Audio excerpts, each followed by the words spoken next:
Welcome to the Always Be Quitting podcast. My guest today is Kait. She came to see me several months ago, and I think she has a unique story that most people don't expect. I'm not going to steal her thunder, but I will say this. If you stick around until the end, I think you'll find that what she has to share is really valuable and super interesting. So let's dive in. Kait, welcome to the show. Thanks for having me. Oh, you're welcome. I'm super excited about this. Can you maybe tell us a little bit about how you got to me? Sure. Just a long road of trading one addiction for another, Mm-hmm. just for most of my life, and getting sober from a lot of those addictions. And then, kind of, one of the last frontiers of my recovery has been quitting smoking, quitting Right. nicotine. So tell me what happened the day that you decided to come to see me? Okay, so it wasn't really a decision. It just sort of happened as a series of events. So really what happened was I think it was a Friday. I was having some pain in my side and I went to see a doctor and and I was just talking to the doctor and he was like, "Oh, do you smoke? Do you drink?" Like all the usual questions and I'm like, "Yes, I smoke cigarettes." And he was like, "Would you be willing to see somebody about this? Mm-hmm. Like there's someone here who his whole passion is this thing." Right. And I was just like, "You know what? Fuck it. Sure. I am in this moment." And so he took me over to see you and you weren't there. So then I left my email and then I was like, "Damn. This sucks because I know for me that the willingness to like change from addiction is like so fleeting." And so it was like, "Oh, am I going to respond to his email when he reaches out to me?" And then I did, right? And Mm-hmm. cuz at that point I think I was just in this place of getting ready to be ready, if that Okay. makes sense. And just still within this window of openness and willingness to like do something different. So had you ever considered getting professional help before this? For quitting nicotine and smoking, not really, Mm-hmm. honestly. It was something that I had tried Right. before and was fairly unsuccessful at Uh-huh. that and went from smoking to vaping to then smoking and vaping Right. and then I just couldn't stop either. And then actually I quit vaping almost 2 years ago now, but Okay. I was still smoking. And then it was just like I kept saying to myself, so I'm a graduate student, right? and Right. and so that I would quit smoking once I'm done with my PhD, because who the hell can stop smoking while Yeah. they're doing their PhD, right? And it was just like, there's no good time. There's no good time. So what the hell? Why not quit smoking at the end of my PhD? Why not finish my PhD a non-smoker? And so that's what I'm doing. Cool. Excellent. Yeah. So what did you think it was going to be like when you came to see me? What did you think I was going to be like? I really didn't have too many expectations. Mm-hmm. I had an idea of, that we would just have a conversation about where I'm at, which we did, Right. right? And that you would be like kind of my guy, my hookup for the nicotine replacement stuff. Okay. That was really the main thing. Like one of the ways that my brain was, trying to keep me smoking was telling me that, like, oh, well, if you quit and you need to use nicotine replacement, then you have to pay for all that stuff and it's expensive and da da da da, all that. So I was like, oh, Mm-hmm. well, maybe I can get it at a discount. So you said something interesting there Hmm. is that if you quit, you would have to pay for nicotine, but you were paying for Right. nicotine already. And Yeah. one thing that, in fact, I have guests on other shows that I Mm. talk about the same thing, and I talk about it in several videos on my channel, Mm. is that the addicted brain works this funny deception about money. And buying nicotine from a tobacco company is sort of okay or expected. But when it comes to, oh Yeah. my gosh, I'm going to buy some nicotine to help me quit, it's no, that's Yeah. horrible. Yeah. I mean, it's like the rigid thinking of addiction, right? Like Right, it's very like it's hard to come out of that way of thinking until I was ready, at least for me, right. and because it is ridiculous, right? And then one of the other things you had offered me was that I was already doing nicotine replacement, right? Every Hmm. time that I smoked a cigarette, and I was like, whoa, I Yeah. am doing nicotine replacement already, right? So I have yeah, literally said that for 20 years. Every I time I bet. talk to someone, every time I do a presentation or Yeah. a lecture or a workshop, I think that's a fundamental thing that people have to start accepting in order to make that mind change that has to Mm-hmm. happen. So let's talk about your teenage years. I think that they were probably very different than a lot of people's teenage years, Hmm. based on what you had said. Sure. I mean, I was a pretty angry teenager. Well, not outwardly angry. Okay. I think it was more internally angry. And had like was dealing with, childhood abandonment trauma that just transformed into me disliking myself, Hmm. and then just constantly always seeking external validation.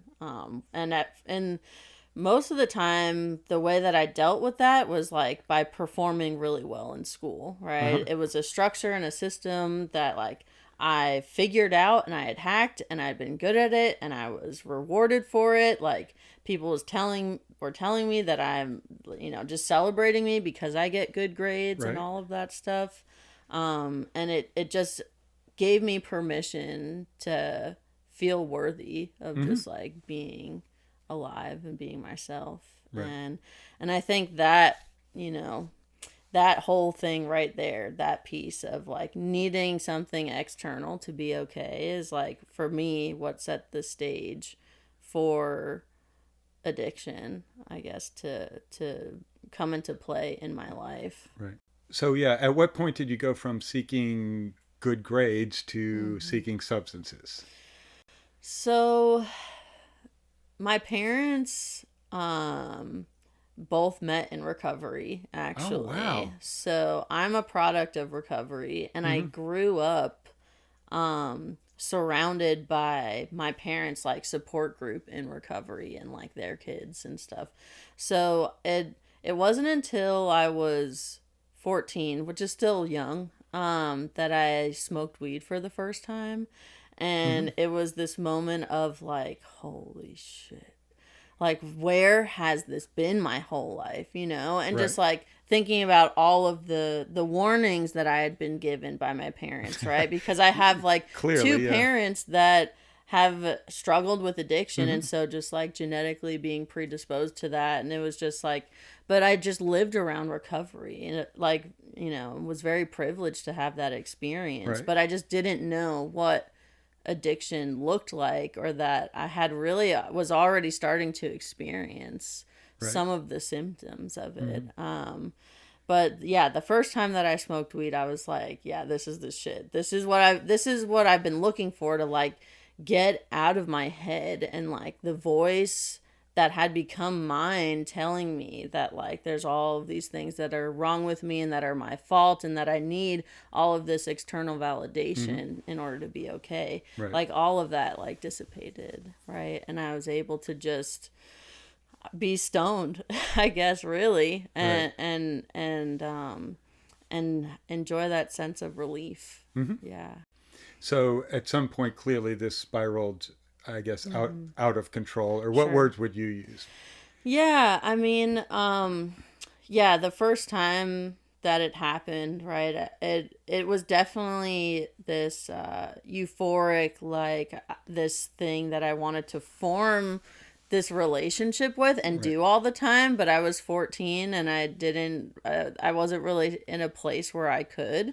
Hmm. And so it wasn't until I went away to college that it really like started to progress. Right. And And I also struggled with a really intense panic disorder since I was a teenager Okay. too. Right. And that like attempted to get treated, but like still really like was in a very severe place with it. And so kind of when I went to college, like I had this dual like addiction and mental illness of the panic disorder progressing at the same time. Right. And Okay. so yeah, they both just like swirled in this dance and like took me down really hard, really fast. Right. Hey, friends, I want to pause this podcast for a few seconds to tell you that Always Be Quitting is launching a new community for quitting smoking and vaping. This is something you're going to want to be a part of. It's going to be unique. It's going to be structured around interesting challenges that are self paced. I'm designing them to be skill building. They will build the skills you need to ultimately quit smoking or vaping for good. I'm taking my 25 years of experience working with private clients and bringing that to this community. I'll be running the community. I will regularly be going live for member Q&As. We'll have a members only forum where you can post questions and where you can get help. The best thing is that we'll be opening the community for our first cohort now. And if you sign up now, you'll get a significant discount. We're thrilled about this and can't wait to work with you. You can go to our website at alwaysbequitting.com, which I'll link in the show notes, and register. Now we'll get you back to the podcast. Right. So you've been in recovery for how long now? In November, it'll be 9 years. Yeah, I remember when you told me that. I said that is almost 1/3 of your life. Yeah. That is your whole adult life. Yeah. Oh Yeah. man, that is amazing. That is super cool. Yeah. Things could have turned out very differently. They could have. Yes. It didn't have to be this good. How did you get into this chair? I guess so. Your whole life could have went on a totally different path. Yeah. And you stopped it. So what changed that?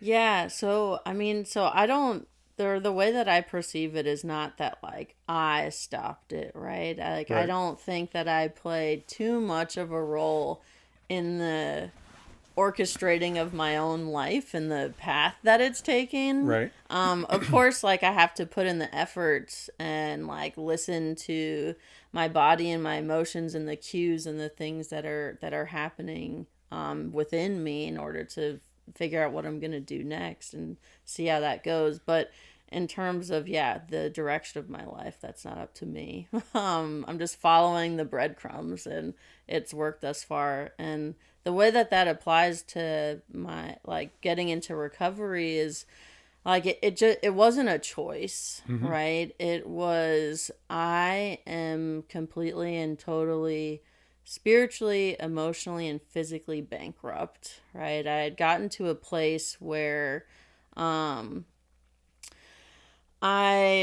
going from like I wasn't partying and having fun anymore like I Right. was in the earlier days, right? It was like I'm alone in my room getting messed up and like wanting to stop but like not being able to stop.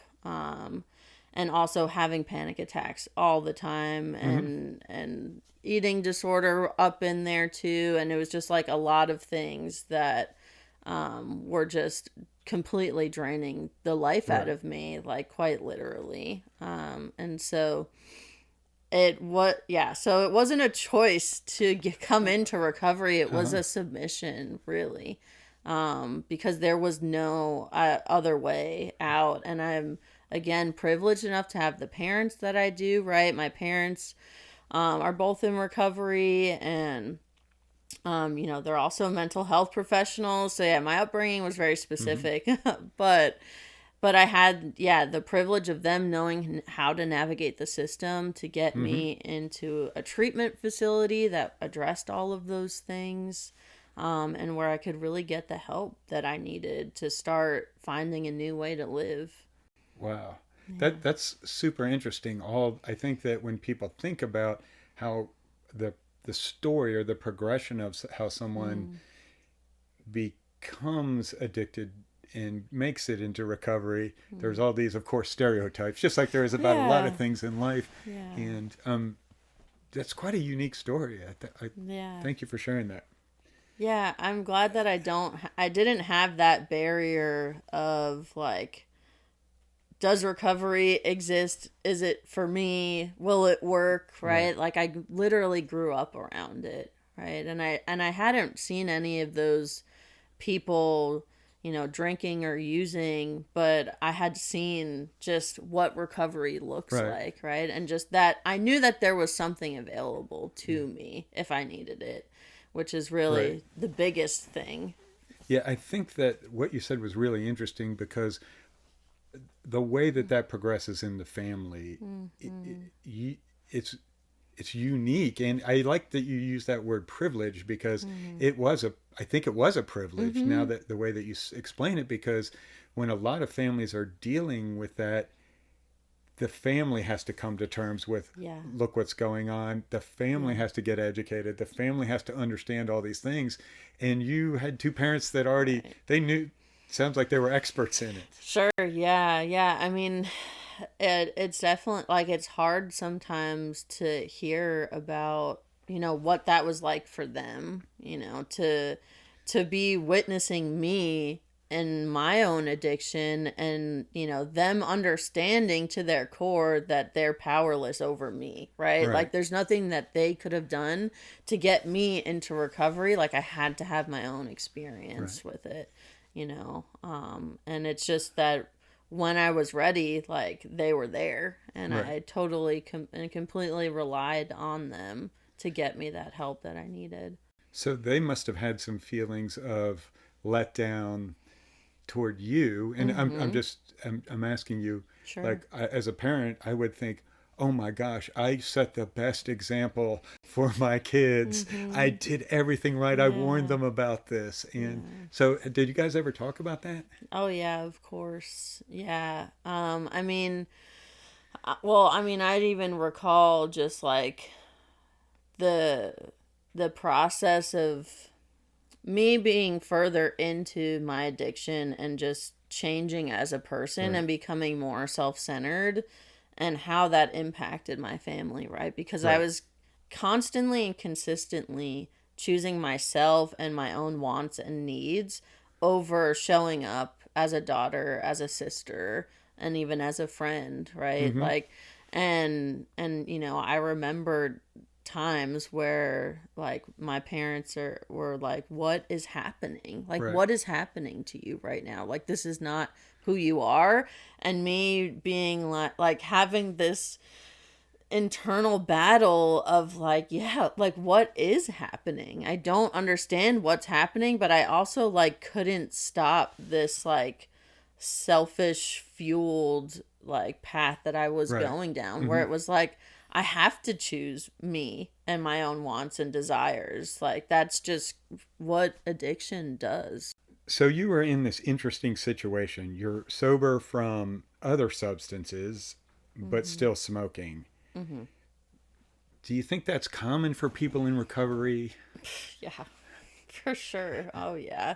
I mean, it so right before I got sober, I mean, I was in a place where, as my dad describes it, like I was about to have a psychotic break. So I Okay. wasn't really like here all that much. And I wasn't like, I didn't pack my own bags to go to treatment, right? It was just my parents did everything for me, and I just got on the plane and went. Right. And, so I wasn't like, oh, I gotta get a carton of cigarettes before I go. And so like when I was just totally in like that complete like submission Mm-hmm. place of just like I'm just gonna go through the motions and like get there, and like we'll figure it out later. It just didn't matter at the time. And then I got to treatment and I was like, I'll just quit smoking too. And then Okay. like the next day, I was like, somebody give me a fucking cigarette right now. Like I was like, nope, not happening, Right. right?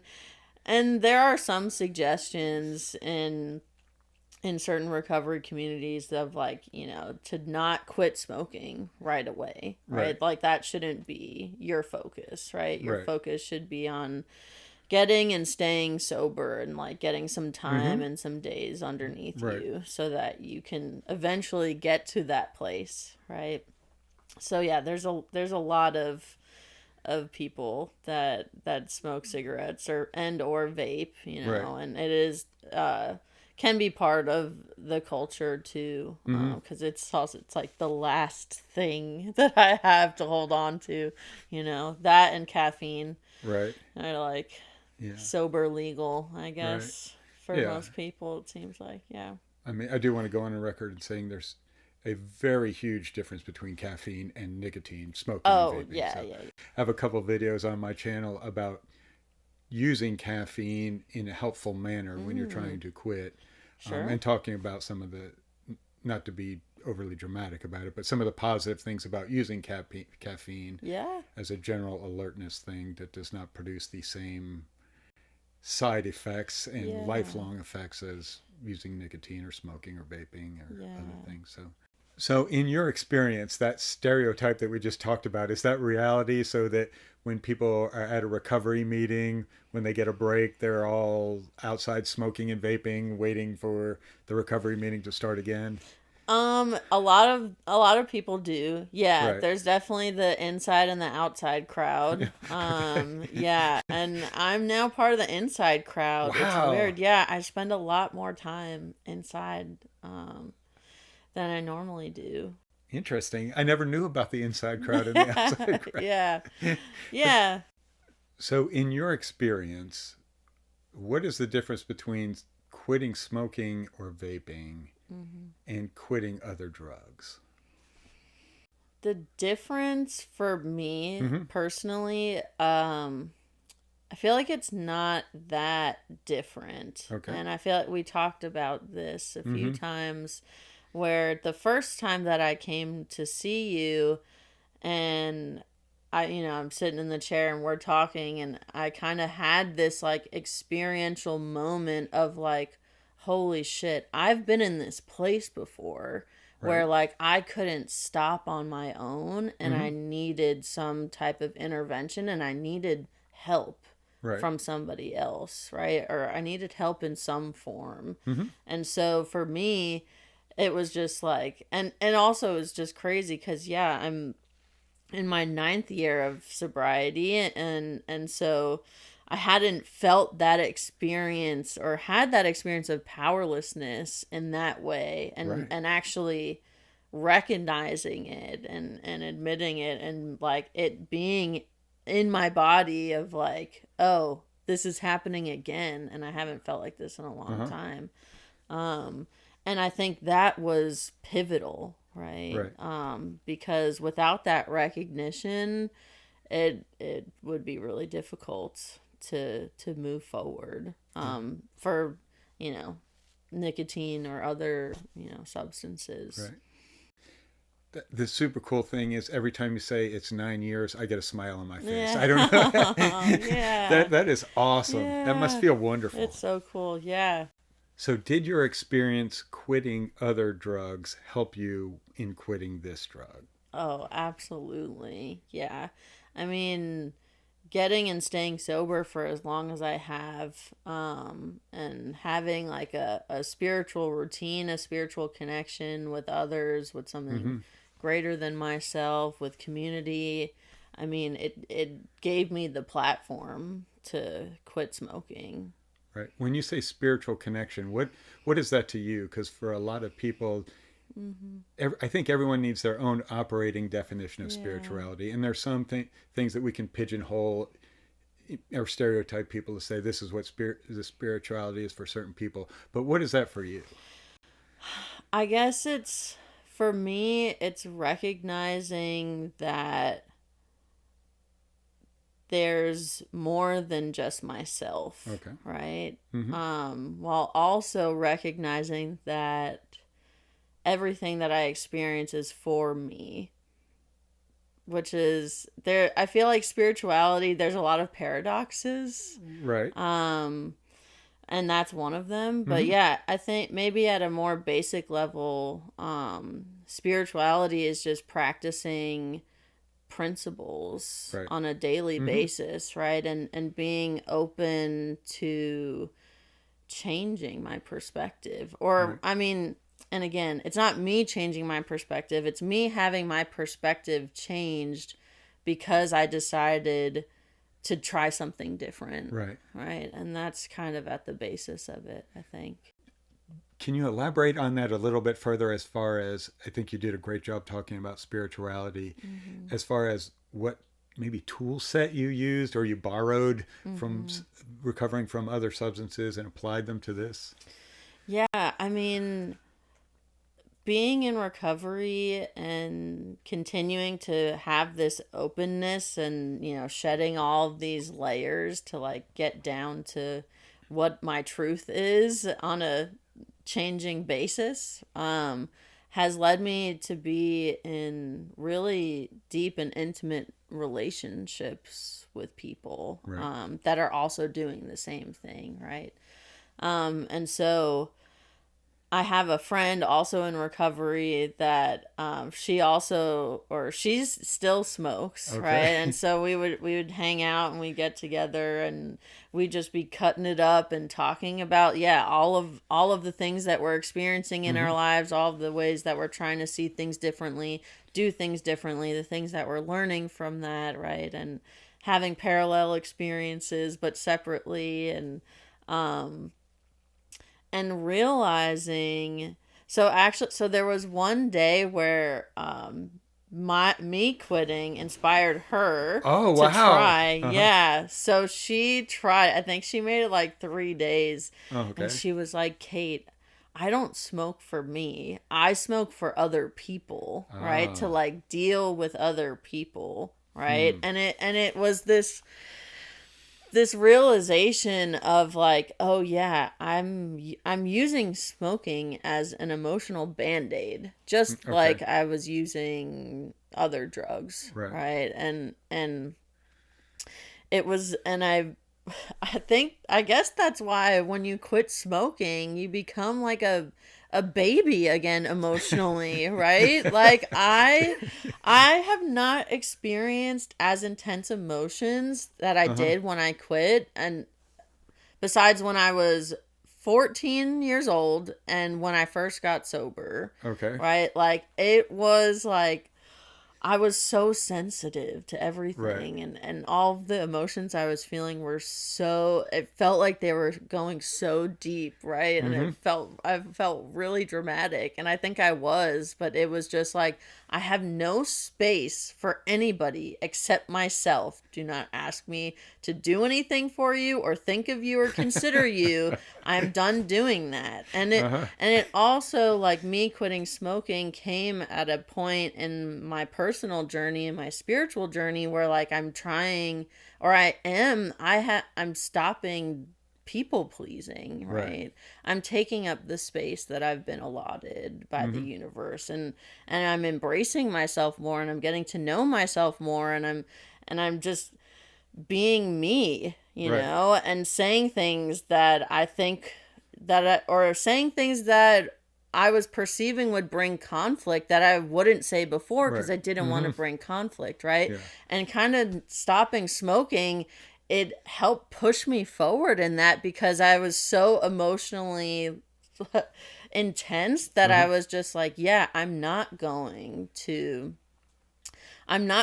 do what you want me to do. Please don't ask me to do it, right? And it The helped answer's me. no. Yeah, yeah. And it was wild, but it helped, like, I don't know, there was something in me that shifted, right? Because I quitting smoking brought me into the present moment more. Right. I didn't have that like Mm-hmm. release and sense of relief that it provided me. I had to sit with the emotions. I had to sit with the things that people in my life were saying or doing that I actually wasn't okay with, that beforehand I could just get relief by Right. smoking. And now it was like, oh, there's actually all of this other stuff. So it really, I had no idea that Uh-huh. all of that was going to happen, and it's really like this divine timing of like all of these things happening Right. that I was ready for that, right? Yeah. And quitting smoking put me in a place that just, yeah, pushed me Right. forward on that front. I am going to circle back to the doctor who asked the right questions, Mm, mhm. showed interest in you, and that's the way it's supposed to happen. Yeah. And the problem with it is that should be happening in doctors and healthcare providers' offices everywhere. And granted, not everyone's going to get the response that you gave, and oh yes, I'm willing to give that a try. But we really need to elevate that so that the person gets in that seat. That's Sure. and because you keep talking about some really serendipitous things that happen along the way, but that was really the thing that connected us together Sure. and connected you really to quitting. Because I don't know, would you have quit smoking if he didn't do that? Probably not. Yeah, I mean, it's hard to tell. The alternate timeline me probably would have still continued to smoke. Because even after we first met, I was like, I don't want to stop. I'm not ready to stop. Like, I do want to stop, but I don't feel ready, right? And I Yeah. remember talking to you about this of being like, it doesn't feel right for me to say that, like, oh, okay, I'm done, Right. because I had that black and white thinking still of like, either I smoke or I don't smoke, right? And then it just became, which you helped me a lot with, of just Okay. like, we'll just like try it out, right? Like, instead of having a cigarette later, like I'll have one of the lozenges or gum or whatever it was, and Right. just see what happens, right? Because I had never done that, so it Right. was just, again, yeah, choosing to embrace a new experience, and just like, yeah, I can go back to smoking anytime I want, Right. like there is no, oh, if I stop smoking, then I have to stop smoking forever, and I can't do that. Right. Yeah. Yeah. Generally, when I'm working with someone, if they want to smoke or vape, early on, I tell them you should smoke or vape. I think you Right. should do it. I think you should feel what it feels like.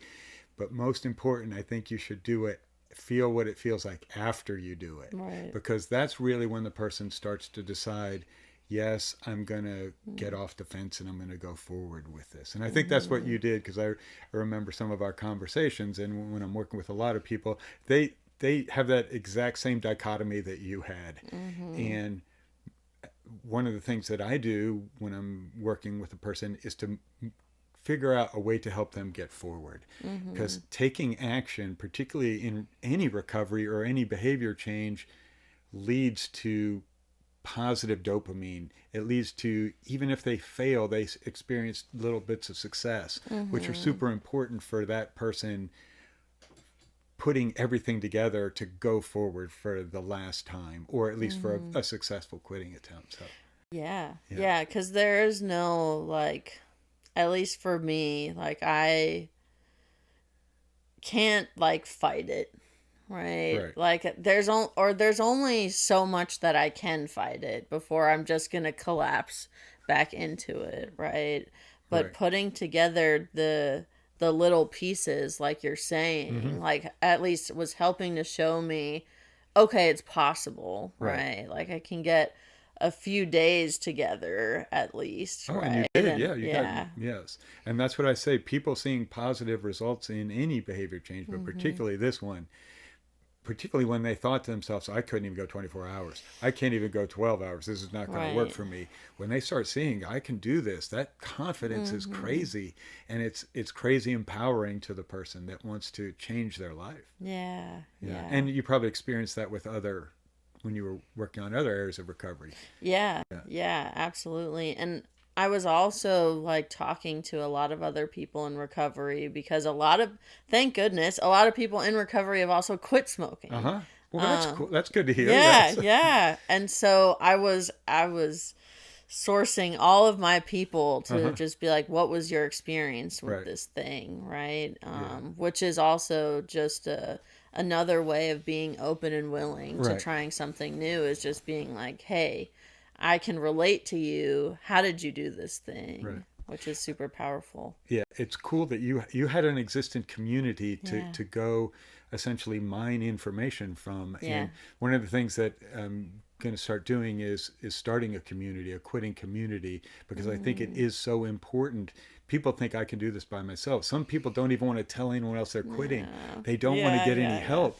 But when you go get surrounded by people that's empowering. That's how you make progress. That Oh having that yeah. community support, which is cool because so many things that you're saying embodied that. Yeah, absolutely. It's at least it's been, I mean, it was impossible for me to get sober without having a Right. community of people that like I could identify with, right? That's the identity piece is so huge, right? Cuz oftentimes like addicts, alcoholics, whatever you might be addicted to, like we also the really rigid thinking of like, well, you don't know what I'm Right. experiencing. So how could you give Help me me. advice? Yeah, on like how to do this when you haven't experienced it Right. yourself, right?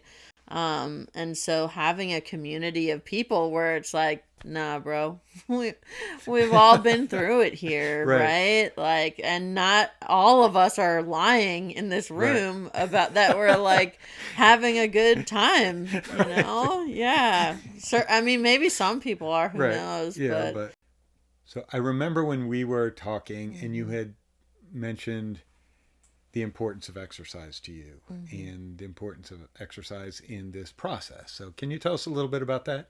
Yeah, yeah. So I had started going to the gym regularly at like the beginning of this Mm-hmm. year. And smoking and going to the gym don't really go hand in hand, contrary to popular belief. One of I'll interrupt you there. One of my offices was right outside of the gym at one Mm, point, and I used to see people, and it had an out-facing window, and I would see people come in smoking, put out their smoke, and then go to the go to gym. the gym. Yeah, yeah. So the point that I was kind of at already with smoking, which I know this is like kind of abnormal to people that have been Mm-hmm. addicted to cigarettes for as long as I was, which is like 10 years. But I wasn't smoking immediately in the morning, right? Right. And really the reason for that was because it would make me feel tired, and I don't Mm-hmm. want to feel tired when I wake up in the morning. So it wasn't giving me that effect of like relief Right. that I would want from a cigarette. So why would I do it if I wasn't getting that, if that wasn't the Right. effect that it was producing? So I wouldn't smoke in the morning, and it wasn't until like at some point in the afternoon, usually I'd go into the lab, work, and then at some point, like when I would leave, then that would be my first cigarette of the Right. day. But then what started happening was, well, I would get out of the lab and then go to the gym, and it was Mm-hmm. like, well, I don't want to smoke on the way to the gym, so I'll just like wait till I get out of the gym. Right. So exercising helped prolong like how long it Mm-hmm. was in the day until I had my first Right. cigarette. So I think I was already on my way to quitting without even really knowing it. And Right. I had been wanting to not smoke for a long time. I didn't want to quit, but I didn't want to smoke. If There's that a made distinction There there, is a and it's really distinction. important. Yeah, it is. I'm glad you get it. And so it's just, yeah, it's really cool, and it goes back to how it's like, yeah, it's kind of not up to me, like I don't really have a hand in these things. I just follow the breadcrumbs, and it's like, Uh-huh. yeah, okay, I want to Mm-hmm. start going to the gym, right? Like I'm in a place, I'm 31 now, and I'm like, yeah, and I want to prolong the Mm-hmm. health of my life, Right. right? And I'm in a place, and I've been in a place in sobriety now where I want to live, I want to experience, I want to do it all, right? Yeah. And I get to do that, and it's like I actually want to do that for a long time. Mm-hmm. And so going to the gym being part of it, and then yeah, the next step was just like, okay, I'm effectively so close to Right. quitting without even knowing it. And so then it was like, oh yeah, go to the doctor, come see you, and like still not being in that place of like, yeah, I'm so done, I'm ready to be done, Mm-hmm. right? But like it happened. And we also kind of talked about this of like getting to like emotional spiritual bottom Right. with drugs, Mm-hmm. alcohol versus with cigarettes. It takes longer usually to get to Okay. Right. so-called bottom with cigarettes, because I can still maintain relationships with people, right? Like I can still live life generally in the Right. way that I want to live it and Of course, still yes. smoke cigarettes. Right. Whereas with substances, I couldn't do that, right? Right. And so getting to a place where I was like ready to quit kind of looked a little bit different, although there Mm-hmm. were all the similarities. Right. It was still like I didn't have that same complete defeat readiness because Right. I'm, Yeah. Yeah. 31 and still relatively healthy, Mm-hmm. right?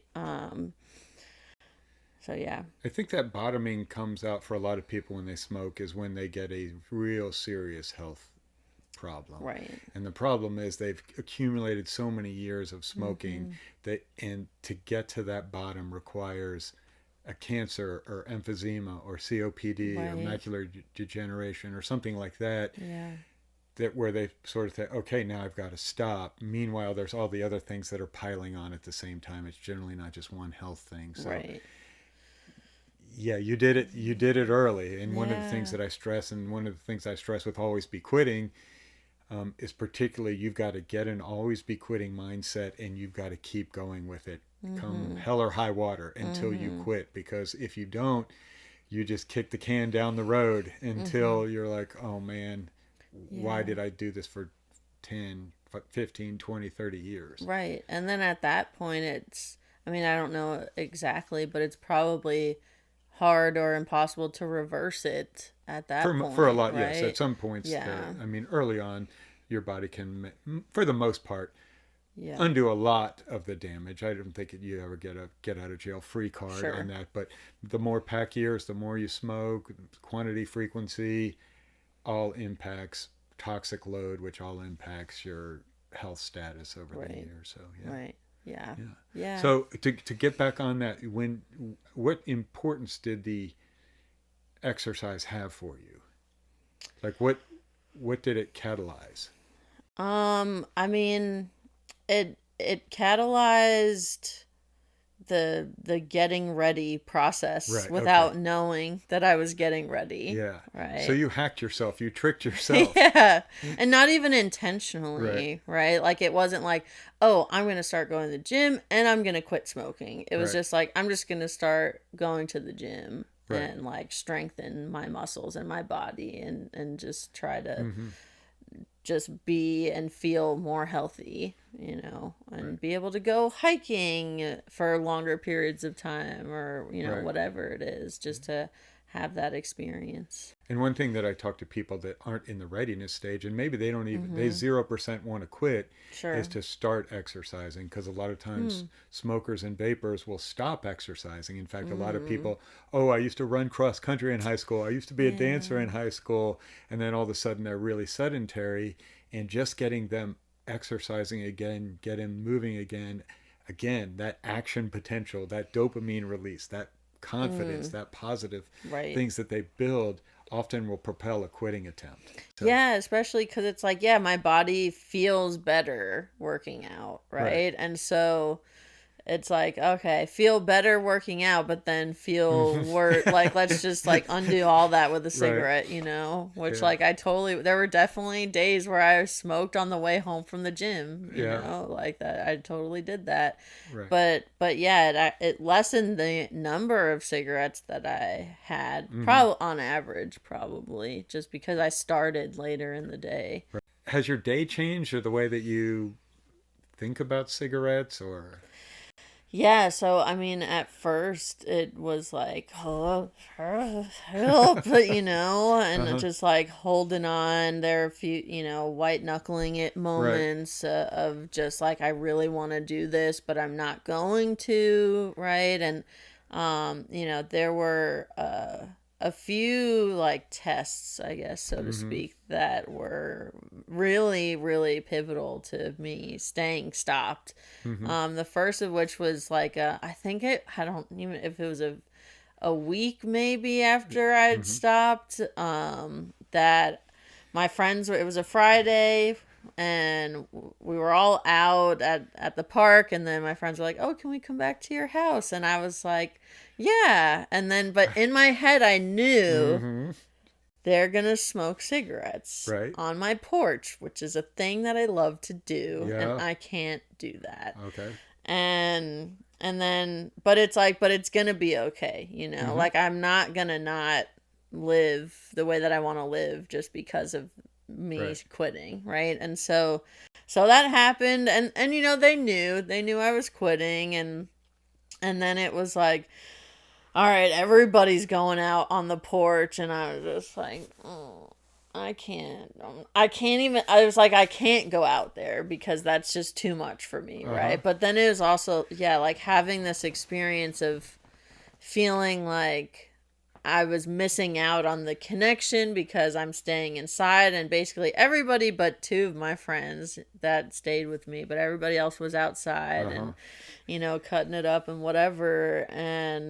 And I was inside just like, no. And just having this back and forth moment of like, do I just give in? Do I give in? Do I like, you know, I went and got some gum, and then I had, you know, my two friends that helped, you know, emotionally support me through all of that too. And it was like, okay, I'm not going to do it. And there were even some funny instances of like, you know, one of my friends being like, okay, I'm not going to smoke too. And he like shook on it and everything. And then he like went to the bathroom and then came out and he just walked outside and he like went and we were like, no, out the window. No, don't do it. You know, it's like very silly, you know, so we can still like have fun in the moment. Thank goodness. Yes. Yeah, and then also, yeah, my friend that I usually smoke a lot with, like I think it was the next day I went over her house and I was like, I was good. I wasn't fighting the urge anymore. And I was like, okay, it's like, yeah, the obsession that we get when we stop doing the thing that we're addicted to, of just like the rat race running over, like that had been lifted, and I was feeling some relief from that. And I was like, oh, okay, cool, like like I can like kind of coast now a little bit. And so, you know, there are still times where I'm like, you know, a cigarette, that'd be nice, you know, it would be nice, but I don't, I'm not like fighting the urge anymore, right? That was yeah, just a transient period. Right.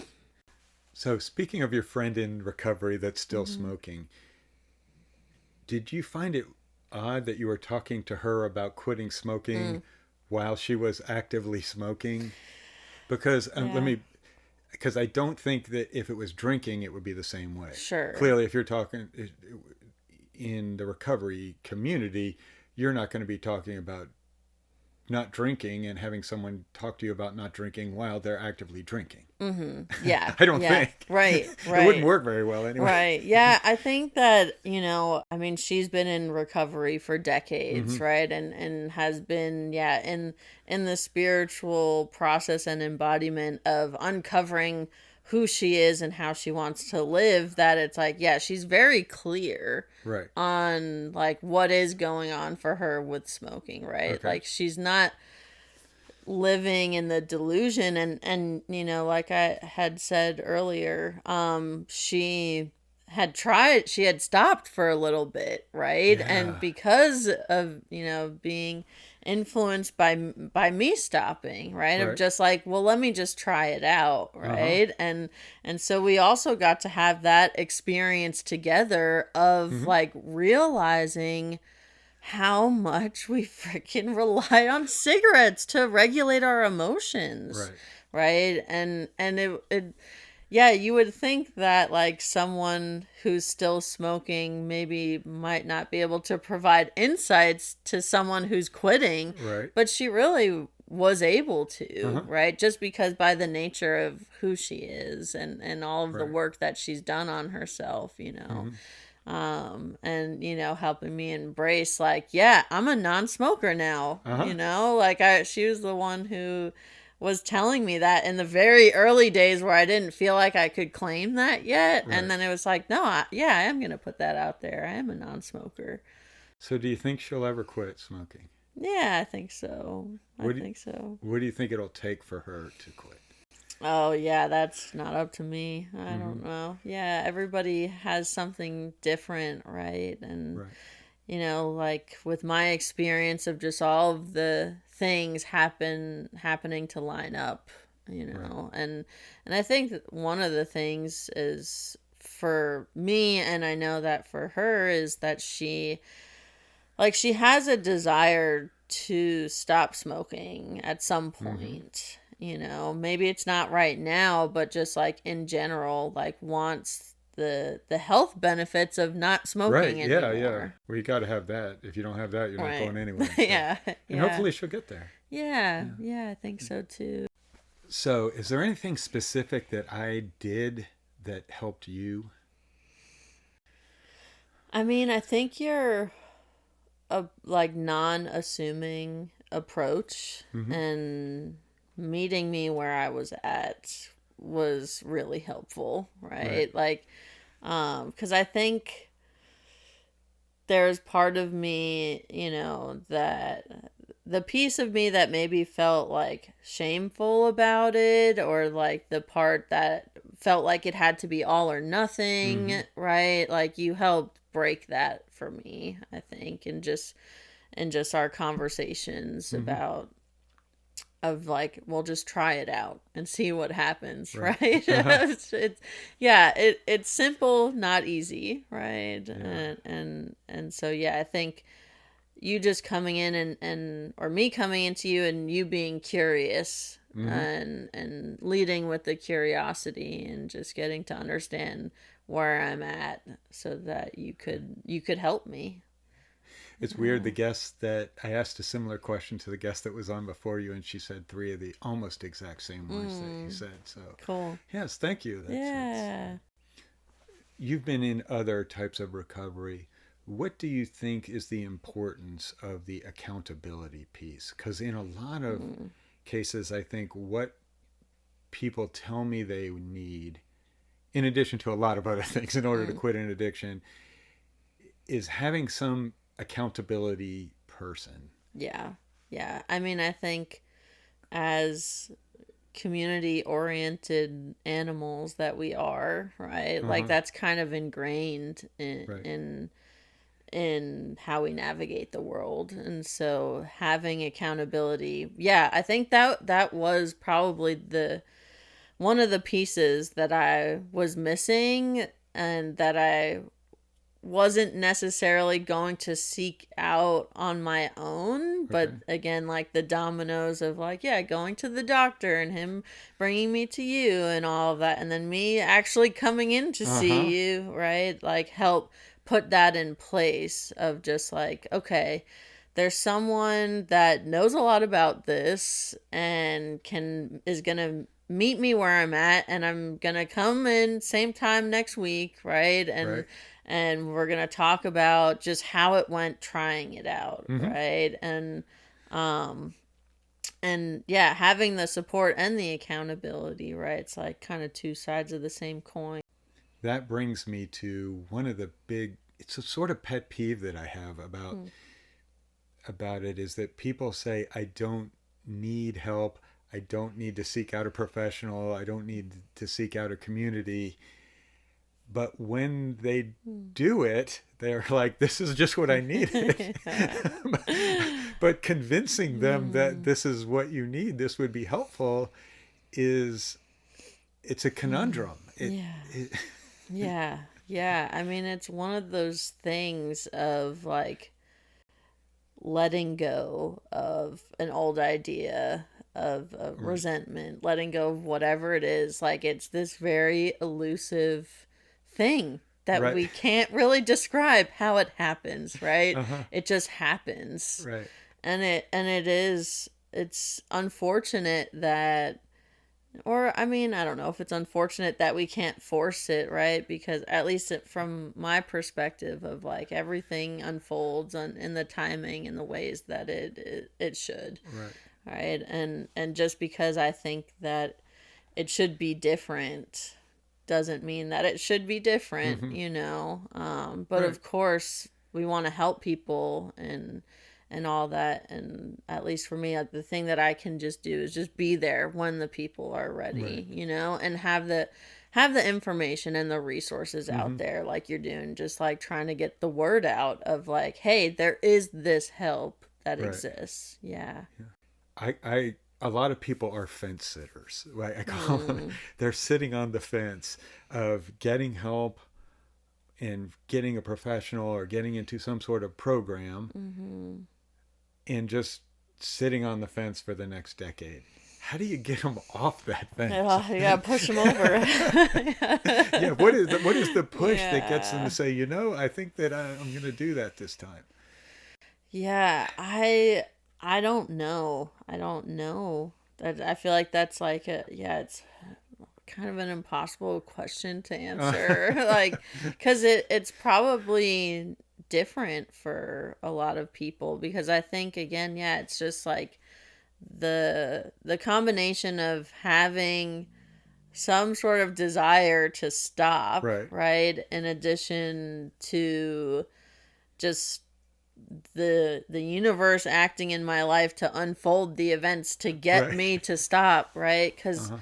if I believe that this is something that I don't have control over, then I don't have control over what side of the fence, or whether I'm Right, on or off the fence, you know, right. that sort of thing is, Yeah, and that yeah, underlying addiction is what they're fighting. And that underlying right, addiction, like you described so many times, is what keeps them on the fence. It keeps them on yeah, the addiction versus the non-addiction. The brain, the biochemistry, right. all those things underneath are just keeping them stuck. Yes, Yeah. the stubbornness and the like, I know better, the arrogance Right. and the pride and ego. And Yeah. because I know for me, like, a piece of it too was like, I don't want to quit and like say I'm quitting and then Yeah, relapse, that's a big one for right? people. The Yeah. And that's all ego, Right. right? And it's so silly, but Uh-huh. like it plays a role, Right. right? Yeah. It plays a big role. Mm-hmm. Yeah.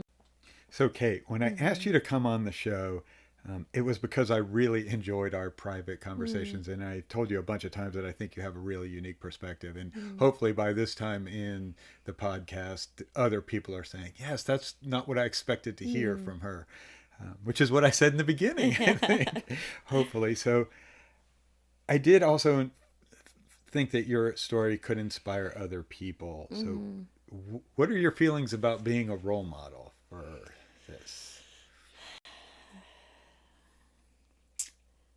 Yeah, it feels like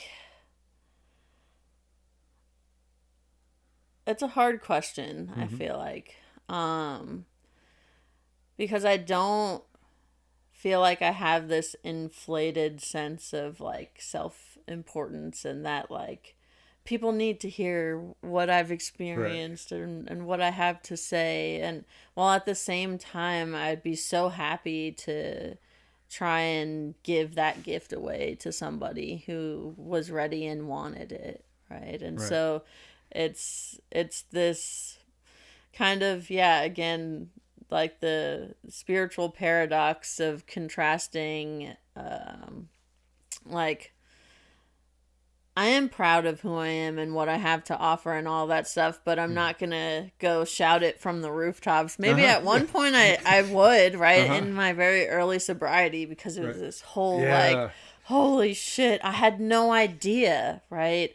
I had no idea that I could live a different way, Uh-huh. and that it would provide me with a life where I feel so, it's so meaningful and purposeful, and Right. I feel good about who I am after most of my life feeling really terrible about who I am. Uh-huh. And just that was all possible. And so I was, trying to shout it from the rooftops probably at one point, but I Mm-hmm. think as I've like matured in my sobriety, and yeah, coming into this understanding of, as like my truth of everything is unfolding as it should, and there's nothing that I can force to Right. happen, right? And so I just want to be present and available for all of the moments as they unfold, Mm-hmm. and and hopefully, and they have thus far include, I guess playing sort of a role model figure maybe for some people, but to me,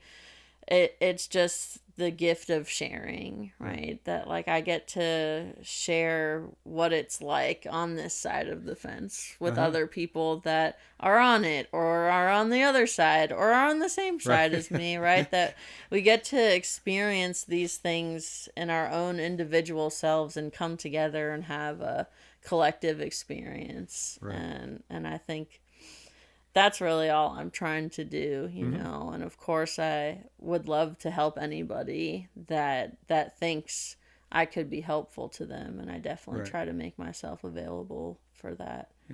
Yeah. Cool. So what do you think the title of this podcast should be? Of like this episode Yeah. specifically? Yeah. I was thinking something along the lines of, and I was curious to hear your point.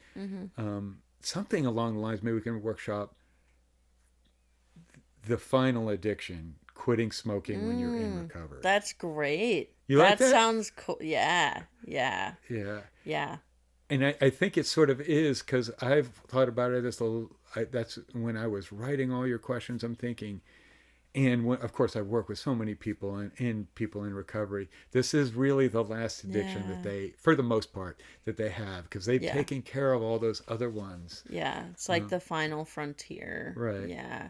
Yeah. Yeah. We usually talk a lot about too, like emotional sobriety. Right. Right. It is also kind of the one of the last frontiers too, but Right. it's because it's all underlying all of the addiction is that I don't want to feel and I don't know how to feel, right? And smoking is the thing that did that the least for me while I was in active addiction. But then when I wasn't, it started to fill that role again without me even realizing it, because I just experienced something so extreme, right? And escaping my feelings, that now it was like, oh, well, smoking surely can't provide that much relief, emotional relief for me. But it really did. So yeah, I think that's a good title. Yeah. Good. Do you think, is there a certain person or a group of people that you would say, I really want them to watch this podcast?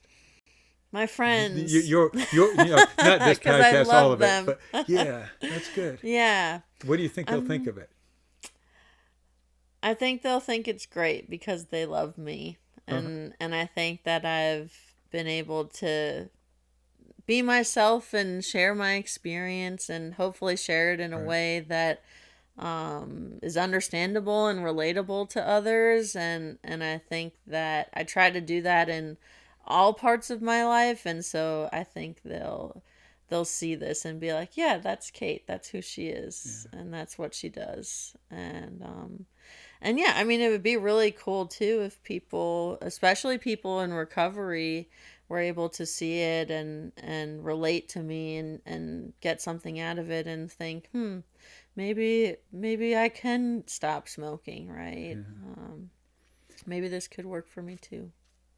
Well, that's my last question, and the reason I wrote it as the last question because I knew you were going to give a perfect summary, and it was going to be an awesome conclusion. So thank you. Yeah. I've really enjoyed this. Yeah, thanks so much for asking me to be on your podcast. If anything we discussed has resonated with you, especially if you're ready to finally quit vaping or smoking for good, I encourage you to become part of our new quitting community. Go to alwaysbequitting.com to register for that. I'm John, and remember, always be quitting until you've quit for the last time.